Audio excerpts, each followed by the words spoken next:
irba fil-post fejn għal snin twal il-familja Ċantar bdiet u kabret in-negozju tagħha ta' bini ta' opri tal-baħar fejn fl-aħħar snin espandit ukoll fuq il-linja tal-hekk imsejħa leisure boats.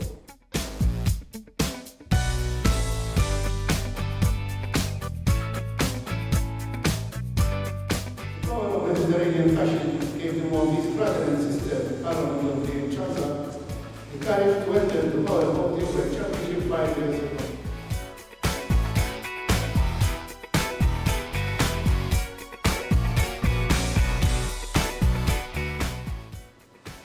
Hello, you all in Malta.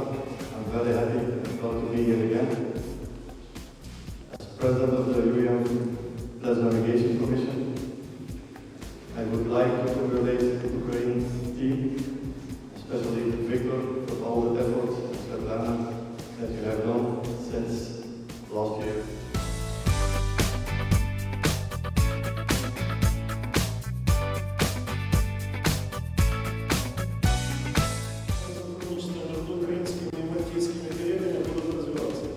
I think that already existing basics of cooperation between Ukrainian and Maltese colleagues will be developed. And why did you choose yet for another year to drive alongside with Aaron? Because now I'm part of the Chantar family. So wherever they go, they ask me to go with them and I ask to go with them. So special thank you to the work of Charlie, which in these last 3-4 years was a very important person for me. With his help, I became 2 times world champion. And I think with this boat we have a good chance to repeat the result.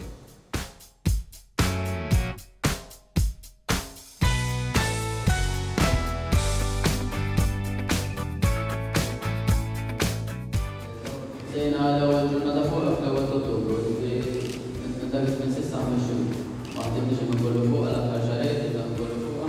Id-differenza hemm in-nies ma jarawx ma hemm ħafna differenza teknikament fid-dajsa fis-setup tal-magni fil-wejt tad-dajsa. Bidilna ħafna affarijiet id-dajsa. Ovvjament minħabba teknoloġija l-Premier League naħseb pruva jkun għadejn aħjar.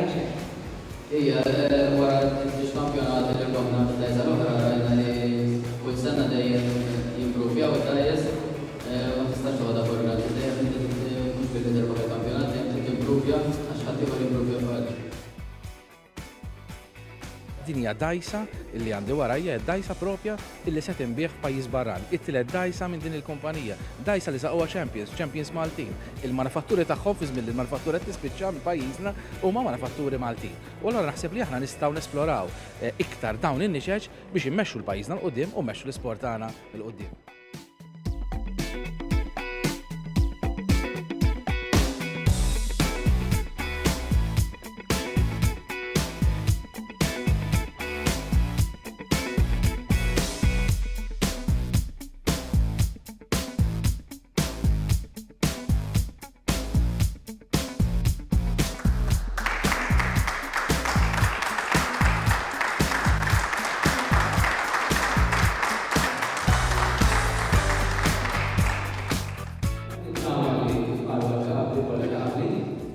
kollhom suċċess ukoll fid-dinja.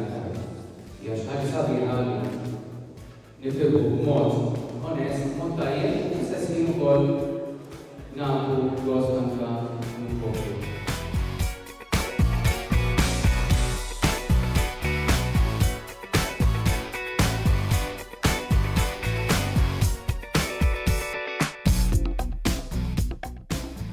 ħajkun ifisser dan il-piece fuq Aaron Ċantar u Angelo Tedeschi biex jagħti rep oħra din id-darba mal tim tal-Ukrajna.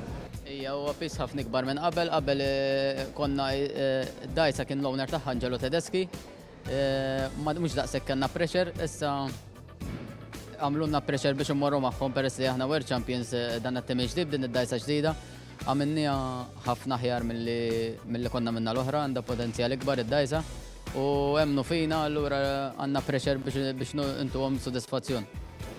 Il-dajsa li kontu tipparteċipaw is-sena l-oħra bija, nsemma xaġa li hemm xi ħsieb li din is-sena tieħu sehem xi tliela, hemm xi ħsibijiet min ħaj jipparteċipa biha?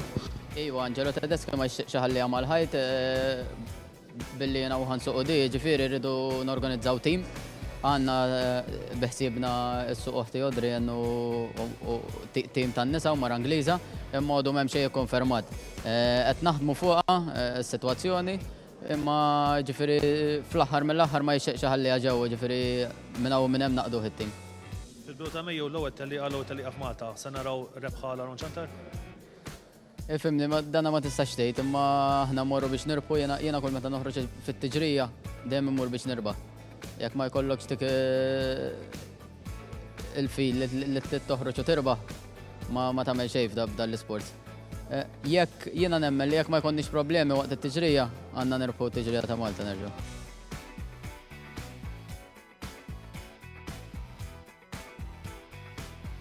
Abbiamo appena visto la presentazione del Seagull Powerboat. Il tuo commento su questa opera d'arte?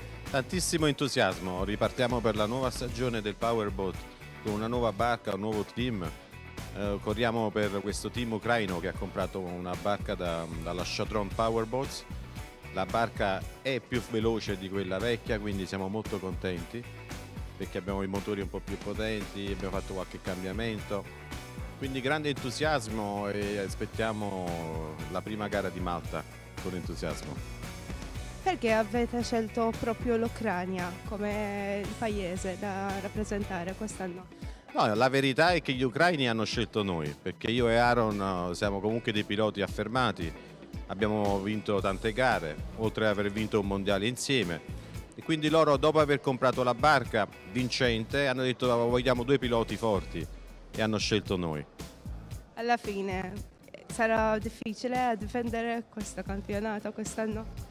No, la realtà è che ogni anno tutte le barche migliorano, tutti i team diventano più forti, ci saranno delle barche nuove più forti, quindi ogni anno è più difficile, ma noi siamo certamente tra i team più forti del campionato. Poi il più forte, il più fortunato vincerà. Speriamo di essere tra questi.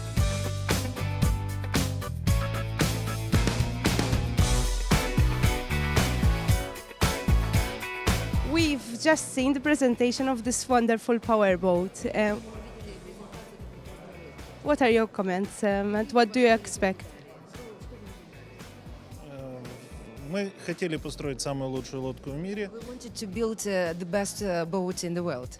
И у нас никогда не возникало вопросов о том, что мы можем не построить такую лодку. And never before we think that it could not happen. Потому что компания Chevron и Чарли Чантар — это люди, которые могут строить самую лучшую лодку. Because Charlie Chadron and his company, they can build this boat, so that's why it was our choice. You know? Why Aaron Chantar and Angelo Tedeschi were your decision for the team to be? Почему вы приняли решение пригласить Аарона и Анджело Тедески возглавить команду? Мы имели возможность и хотели построить лучшую в мире лодку, и, конечно, у нас было желание в украинскую команду пригласить лучших в мире пилотов. Because we wanted to have the best boat in the world, that's why we wanted to present the best champion in the world. That's why they're the best. So that's why we invited them.